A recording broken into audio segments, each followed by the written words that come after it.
What I'm about to share is going to sound absolutely impossible, but I need you to hear me out. 3 nights ago, I had the most profound encounter with Jesus about a question that has haunted pet owners for centuries: what really happens to our beloved animals when they pass away? What he revealed to me about their eternal destiny didn't just surprise me. It left me sobbing with overwhelming joy and wonder at the depth of his compassion for every creature he's made. But before I begin my story, let me know in the comments where you are listening from and what time it is. I just want to know I'm not alone in this. And if you feel moved by what you hear, consider subscribing. It helps give me the strength to speak my truth. Now let's get into my story. I'm sitting here in my favorite spot in the hills just outside Los Angeles, where I come to pray and think when I need to be alone with God. The morning sun is filtering through the oak trees behind me, casting these beautiful shadows across the wildflowers scattered around this little clearing I've claimed as my outdoor sanctuary. My golden retriever Max is lying peacefully beside me in the warm grass, and ever since this encounter happened, I can't look at him the same way.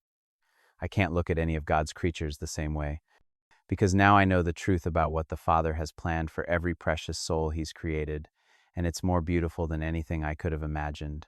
You can probably hear the gentle breeze rustling through the leaves above us, maybe some birds singing in the distance. There's something about being surrounded by God's creation when you're trying to understand his heart that just makes everything clearer, you know? Out here, away from the noise and distractions of the city, it's easier to hear his voice, easier to feel his presence in every living thing around me. To understand why this revelation meant so much to me, I need to take you back to when I was 8 years old and experienced my first real heartbreak. Our family dog, a gentle collie named Samuel, had been my constant companion since I could walk. He was more than a pet. He was my best friend, my confidant, my source of comfort during the scary storms that would keep me awake at night. When Samuel grew old and frail, I watched my parents make that heartbreaking decision every pet owner eventually faces. I remember sitting in my bedroom that night, tears streaming down my face, asking my mom the question that was tearing my little heart apart: will I ever see Samuel again in heaven? The answer she gave me, though well-intentioned, left me feeling empty and confused about God's plan for his creatures. She told me what many Christian parents tell their children: that animals don't have souls like humans do, that heaven is reserved for people, and that I needed to accept that Samuel was just gone forever. Even at 8 years old, something about that answer felt wrong in my spirit. It didn't match the God of love I was learning about in Sunday school. How could the same God who created these magnificent, loving creatures with such capacity for joy and loyalty simply let them disappear into nothingness? It felt like a cruel contradiction I couldn't reconcile.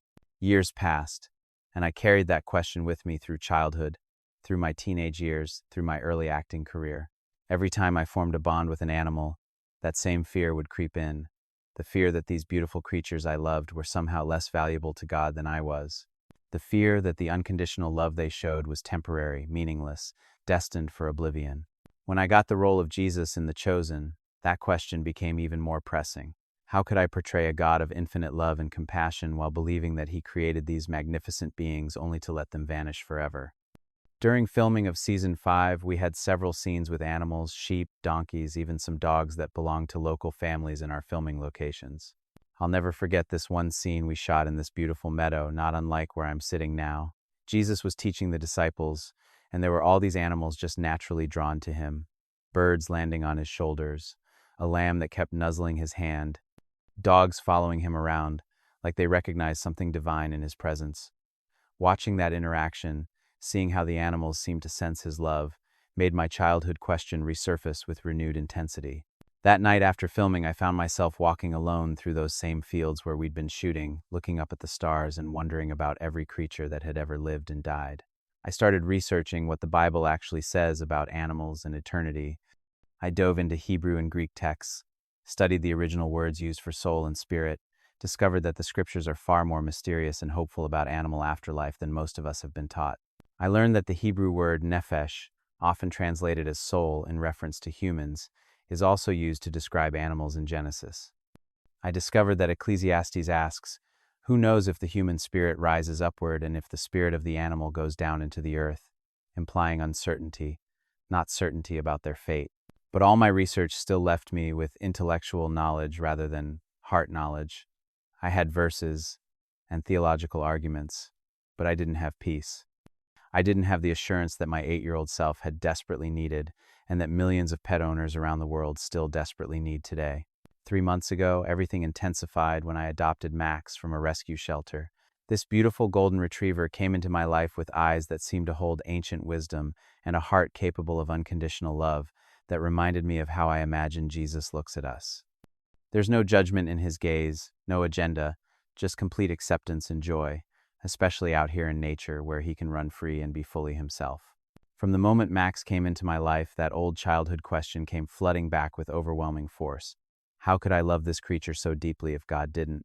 If God created animals with this capacity for love, for loyalty, for bringing joy to human hearts, surely he wouldn't create them just to vanish forever.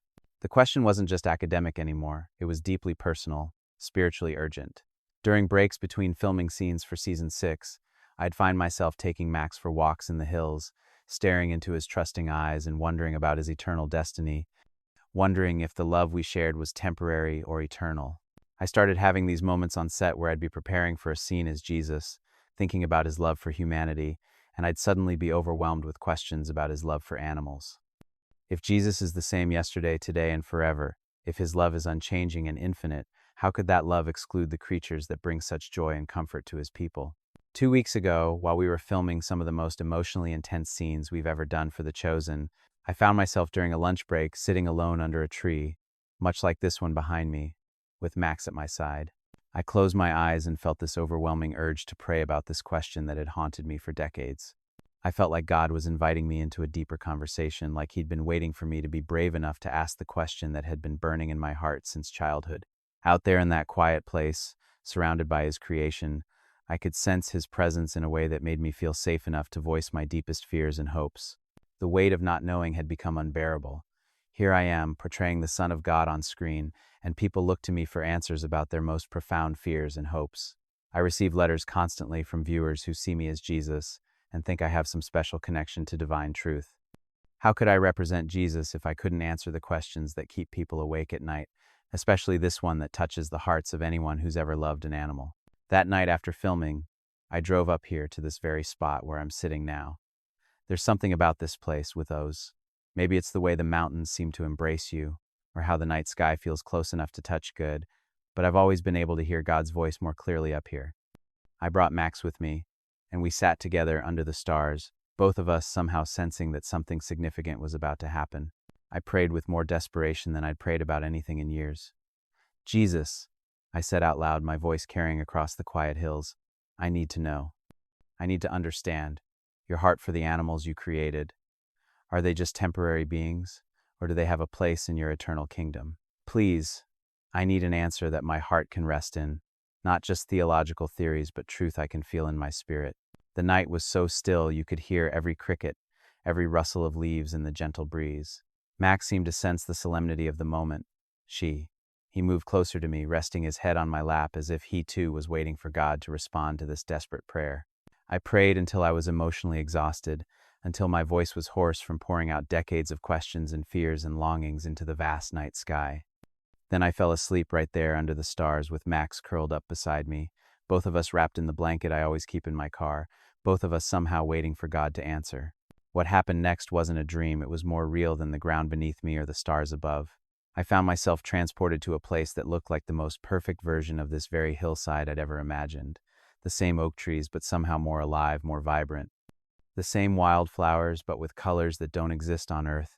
The same gentle breeze, but carrying the very presence of God himself.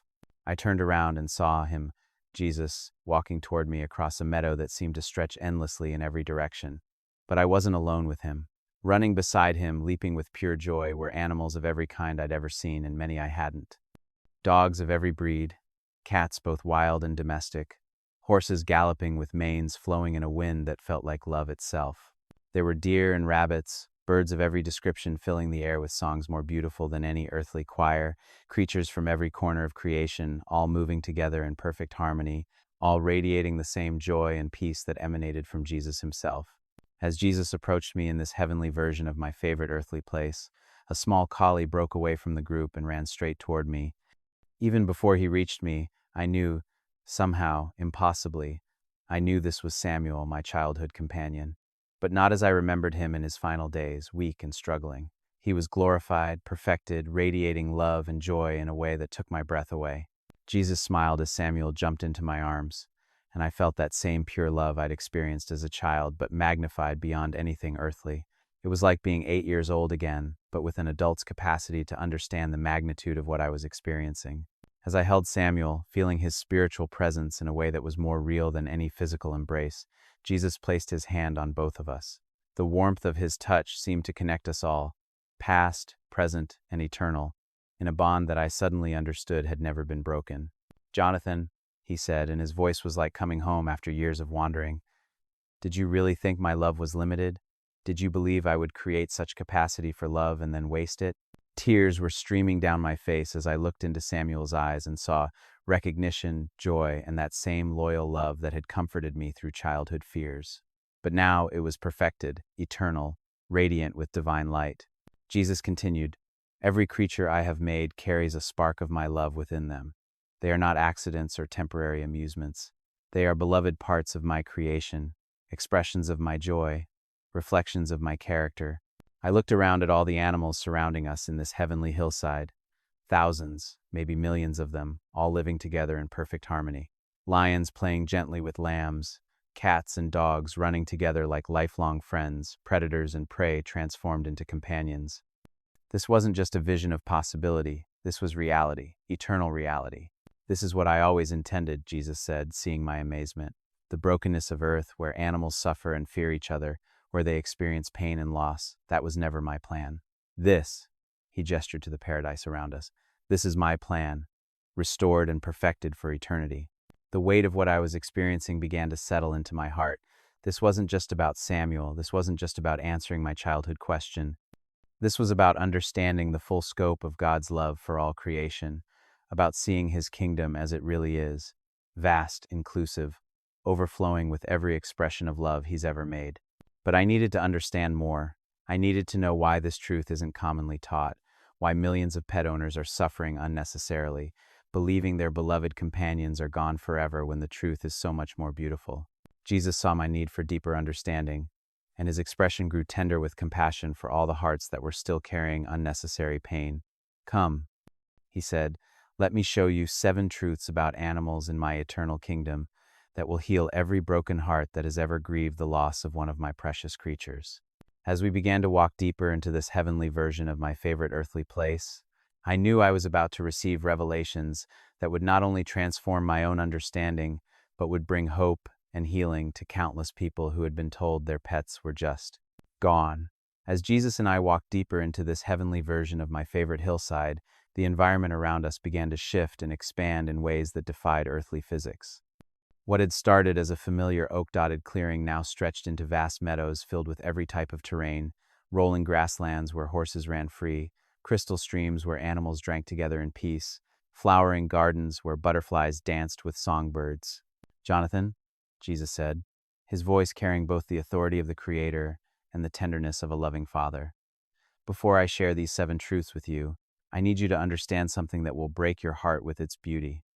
Every animal that has ever lived, every creature that has ever drawn breath, every pet that has ever brought joy to a human heart, every pet, they all matter to me in ways that your human language cannot fully express." As he spoke, I could see the cosmic scope of what he was saying, not just the dogs and cats that sleep in our beds, but the wild animals roaming forests, the birds migrating across continents, the creatures in the deepest oceans, all of them held in his infinite love and care. "The first truth," Jesus began, and suddenly the space around us was filled with this warm, golden light that seemed to emanate love itself, "is that animals are not lesser beings in my kingdom. They are different expressions of my creativity, each one designed with purpose and endowed with the capacity to experience joy, love, and connection." I watched in wonder as creatures of every kind moved through this heavenly landscape, and I could see something in their eyes that I'd never fully noticed before, a depth of emotion, an awareness, a spiritual quality that spoke of divine design. "When I breathed the breath of life into the first animals," Jesus continued, "I didn't create empty vessels or biological machines. I created living souls with the capacity to love, to feel joy, to form bonds, to experience my presence in their own unique ways.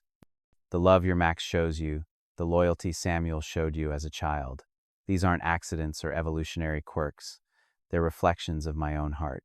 A magnificent golden eagle landed on Jesus' outstretched arm, and as he gently stroked its feathers, I could see the pure trust and contentment in the bird's eyes. This wasn't just instinct, this was relationship. The second truth is this: every animal that has ever lived was created to teach humanity something about my character. Dogs teach unconditional love and loyalty. Cats teach independence balanced with affection. Horses teach strength and gentleness. Birds teach freedom and trust. Each creature is a living parable of some aspect of divine love. As he spoke, I began to see animals throughout history in a completely new light. They weren't just part of the backdrop of human existence. They were teachers, examples, living demonstrations of God's attributes placed in creation to help us understand his nature. This is why children are naturally drawn to animals, Jesus explained. Their hearts recognize the divine qualities reflected in these creatures. When a child hugs a dog and feels completely accepted, they're experiencing a glimpse of my unconditional love. When they watch a bird soar and feel wonder, they're touching the edge of my freedom and majesty. The third truth hit me like a gentle wave of overwhelming emotion. Every bond formed between human and animal is sacred to me because it reflects the relationship I desire with my people.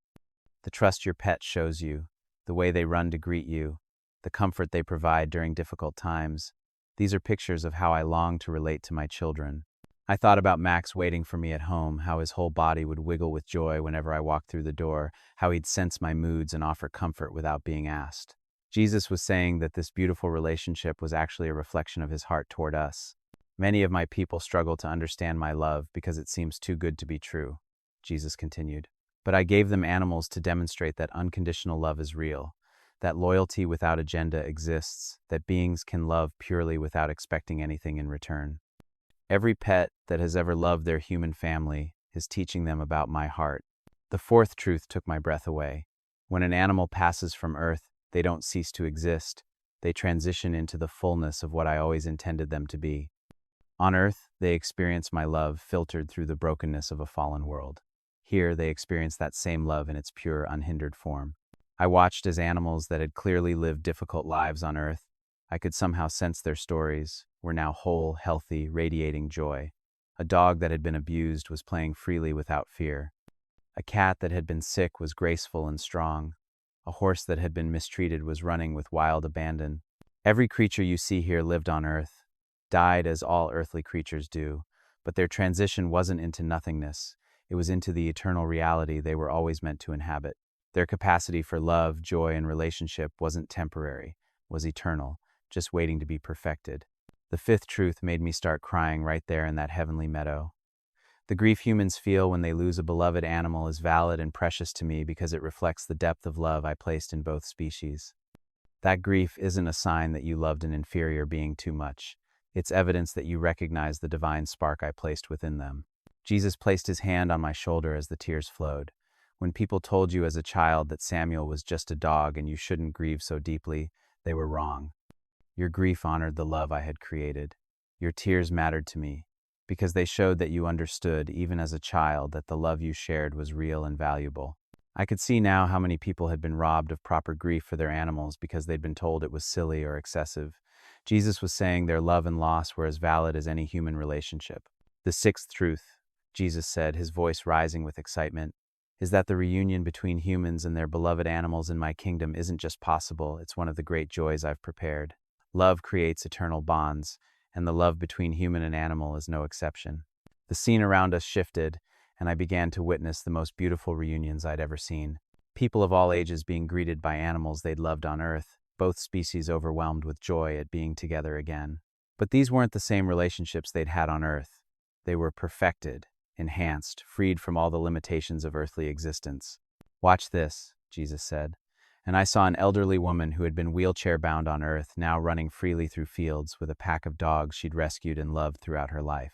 I saw a little boy who had lost his cat to illness, now playing with that same cat, both of them whole and perfect.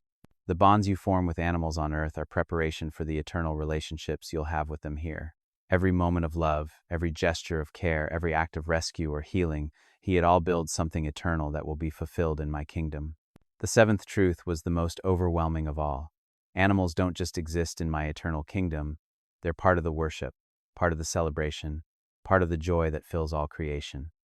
When all of creation groans waiting for redemption, that includes every creature I've made. The restoration I'm bringing isn't just for humans, it's for all creation. As he spoke, I could hear something I'd never noticed before, a harmony that seemed to come from every creature around us. Not audible music exactly, but a spiritual symphony where every animal was contributing their unique voice to a cosmic song of praise and joy. The birds singing at dawn, the contentment purr of a cat, the joyful bark of a dog greeting their family. These aren't just sounds, they're worship. They're expressions of gratitude and joy that rise to my throne as precious as any human prayer. I watched as creatures great and small seemed to naturally flow into this wordless worship, not because they were commanded to, but because joy and gratitude were their natural response to being in the presence of perfect love.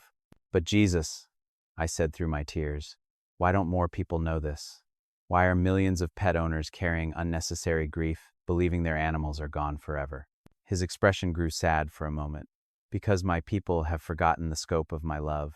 They've made my kingdom smaller than it actually is, more exclusive than I ever intended. They've believed lies that diminish my creation instead of celebrating its eternal value. He gestured to the incredible scene around us, this paradise where every creature was valued, loved, whole, and eternally joyful. This is what I meant when I said I came to make all things new. Not just human things, all things. Every creature, every relationship, every bond of love that reflects my heart.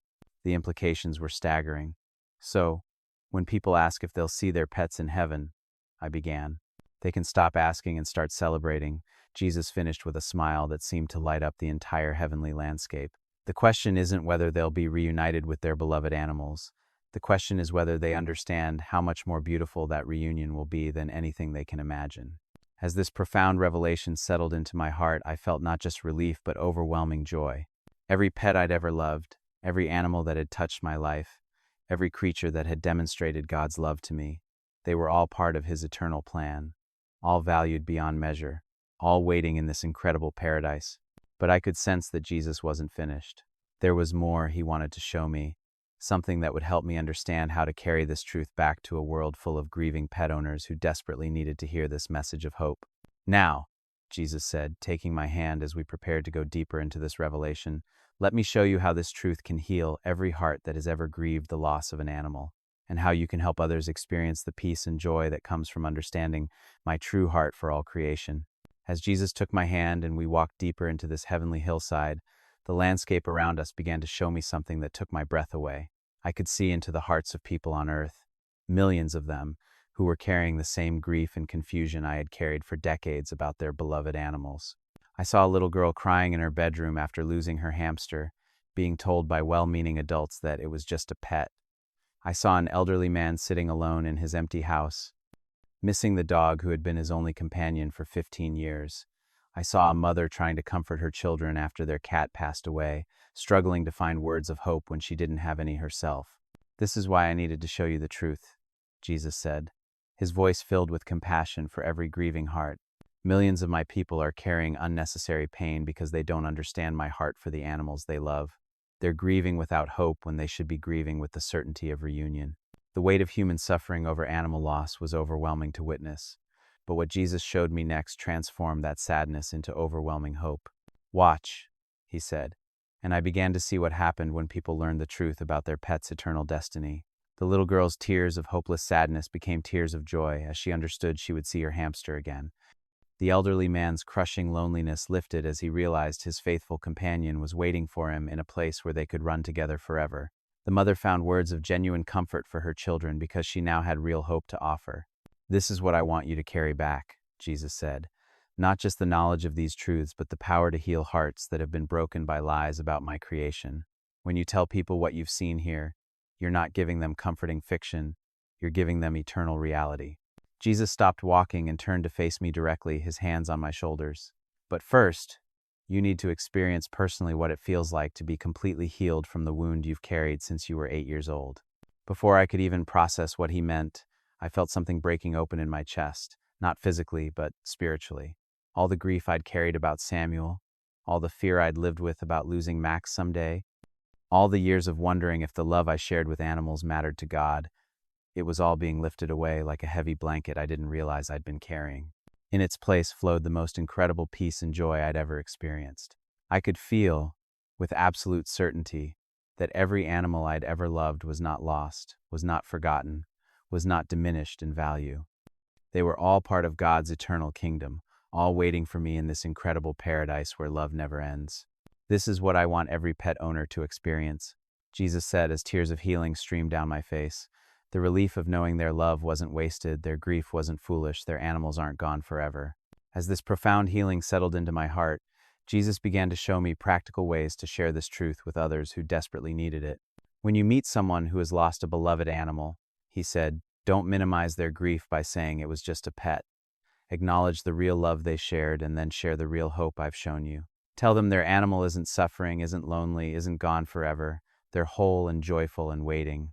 I watched as Jesus showed me countless scenarios where this truth could bring healing. Parents who could comfort grieving children with genuine hope instead of empty platitudes. Elderly people who could face the loss of lifelong animal companions with peace instead of despair. Anyone who had ever loved an animal could be set free from the lie that their love was temporary or meaningless. But what about people who will say this isn't biblical? I asked. What about those who insist that animals don't have souls and don't go to heaven? Jesus' expression became both patient and firm. Ask them this. If my love is infinite, if my kingdom is about restoration and redemption, if I came to make all things new, why would I exclude the creatures that demonstrate my love so perfectly? If a dog can show unconditional love, loyalty, and forgiveness better than most humans, why would they be less valuable to me?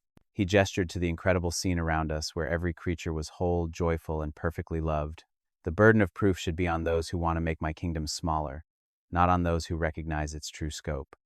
The evidence of my love for animals is everywhere, in their capacity for relationship, their ability to bring healing to hurting hearts, their natural worship through joy and contentment. Jesus then began to share specific guidance for different situations people might face. For parents whose children are grieving a pet, tell them the truth. Their hamster, their goldfish, their dog, they're all in my kingdom, whole and happy. Children's hearts are naturally open to this truth because they haven't been taught to limit my love yet. Use this as an opportunity to help them understand the scope of my grace. For elderly people facing the loss of longtime animal companions, remind them that the comfort and joy their pets brought them was a reflection of my heart. Those animals served me by loving their humans well, and they're being rewarded for that faithful service. The reunion waiting for them will be more beautiful than anything they experienced on earth. For anyone questioning whether their grief over an animal is appropriate, tell them their tears honor the love I created. Every moment of sorrow over a lost pet is evidence that my design for love worked exactly as intended. Their grief proves they recognize the divine spark in their animal companion. And for those who have never had pets but struggle to understand why others grieve them so deeply, help them see that animals are living demonstrations of my character. When someone loves an animal and is loved in return, they're experiencing a pure form of the relationship I desire with all my people. As Jesus shared this guidance, I felt equipped not just with knowledge but with compassion for every person who had been told their animal love didn't matter to God. Now, Jesus said, let me show you something that will give you courage to share this message, even when people resist it. The scene around us shifted, and I could see the spiritual impact of sharing this truth. When people learned that their beloved animals were in God's kingdom, something profound happened in their relationship with Him. Their view of His love expanded, their trust in His goodness deepened, their hope for eternity increased. This truth doesn't just heal grief over animals, Jesus explained. It heals distorted views of my character. When people understand that my love includes every creature, they begin to understand how much more it includes them. If I care enough about their pet to give them eternal life, how much more do I care about their eternal destiny? I watched as person after person, upon learning this truth, experienced a breakthrough in their understanding of God's love. The farmer who saw that his faithful workhorse mattered to God. The child who realized that her pet rabbit's joy was a reflection of divine happiness. The lonely widow who understood that her cat's companionship was God's way of showing His care. You see, Jesus said, His voice filled with joy, this truth about animals opens hearts to the full scope of my love. It's not just about pets. It's about understanding that my kingdom is vast, inclusive, and more beautiful than anyone has dared to imagine. As our time together began to wind down, Jesus took both my hands in His and looked into my eyes with infinite love and purpose. Jonathan, the reason I brought you here, the reason I showed you all of this, is because there are millions of people carrying the same wound you carried for decades. They love their animals deeply but have been told that love doesn't matter to me. They grieve hopelessly when they should be grieving with certain hope of reunion. I felt the weight and privilege of being entrusted with this message. But how do I convince people? How do I help them believe something that goes against what they've been taught? You don't convince them with arguments, Jesus said gently. You heal them with love. When you share this truth, share it with the same compassion I've shown you. Tell your story, how this revelation healed your childhood wound and transformed your understanding of my love. When people see genuine healing and joy, their hearts open to receive truth. And remember, he continued, you're not just sharing information, you're sharing hope. Every person who hears this message and believes it will never again have to fear that their animal's love was temporary or meaningless. They'll know that every act of loyalty, every moment of comfort, every expression of unconditional love they experienced from an animal was a gift from me that continues eternally. As the heavenly vision began to fade and I felt myself returning to the earthly hillside where I'd begun this encounter, Jesus spoke one final truth that I knew would sustain me forever. The love you experienced with Samuel, the joy you share with Max, the bonds you'll form with future animals, none of it is temporary. All of it is eternal, because all of it reflects my heart. When you understand this, you'll never again doubt that every creature I've made has infinite value in my kingdom. I opened my eyes to find myself back on my familiar hillside, the morning sun now higher in the sky, Max still peacefully sleeping beside me in the warm grass. But everything was different. The weight of decades of grief and uncertainty was gone, replaced by the most incredible peace and joy I'd ever experienced. The first thing I did was look at Max with completely new eyes. This wasn't just my beloved companion who would someday leave me. This was an eternal friend, a reflection of God's love, a fellow citizen of God's kingdom whose joy and loyalty were as eternal as God's own character. Over the past 3 days since this encounter, I've been living differently.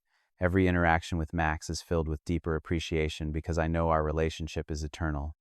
Every time I see any animal, birds singing outside my window, squirrels playing in the trees, horses in distant fields, I see them as beloved parts of God's creation with eternal value and purpose.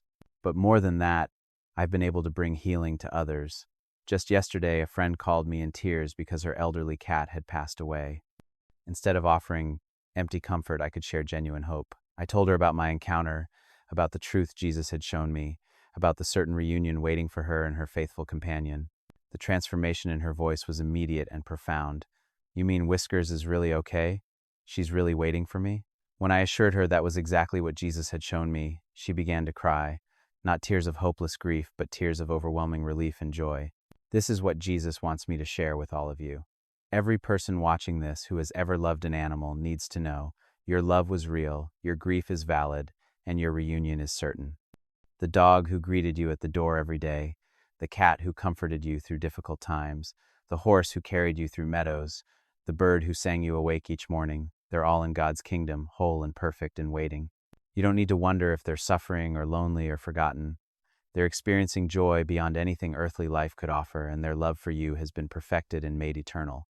Every moment of happiness they brought you was a preview of the endless joy you'll share together in God's kingdom. And for those who have never had pets but are watching this, please understand that the people in your life who grieve deeply over animals aren't being foolish or excessive. They're responding appropriately to love that God Himself designed and values. Support them, comfort them, and honor the bonds they've formed with His creatures. Let me pray for everyone who needs this healing truth. Father, I thank you for revealing the beautiful reality of your love for all creation. For every person watching who has ever loved an animal and wondered about their eternal destiny, let this truth heal every wound of grief and uncertainty they've carried. For the children who have cried over lost pets, show them that their tears honored the love you created. For the elderly who have outlived faithful animal companions, give them peace knowing those relationships were eternal investments. For anyone who has ever felt foolish for loving an animal deeply, help them see that they were responding to your own love reflected in that creature. Lord, break the power of every lie that makes your kingdom smaller than it really is. Help people understand that your love includes every creature, that your restoration encompasses all creation, that your joy is found in every expression of the love you've planted in the hearts of animals. For those who will share this message with others, give them wisdom and compassion. Help them bring healing, not arguments. Hope, not debate. Let this truth transform not just how people view animals, but how they understand the vast, inclusive, overwhelming scope of your love. Thank you for caring about every creature you've made, for giving them eternal value, and for designing them to be living demonstrations of your character. Help us all to see creation through your eyes and to treat every animal as the beloved part of your kingdom they truly are. In Jesus' name, amen. If this message has touched your heart, please subscribe and share your own story in the comments. Have you experienced the loss of a beloved animal? How does this truth change your perspective on that relationship? I read every comment and I pray for everyone who shares their story. Remember, the love you shared with your animals wasn't temporary, it was eternal. The joy they brought you wasn't fleeting, it was a preview of forever. The bond you formed with them wasn't just earthly, it was heavenly. You will see them again, whole and perfect, in a place where love never ends and joy never fades. You are loved, your animals are loved, and the reunion waiting for all of you is more beautiful than anything you can imagine.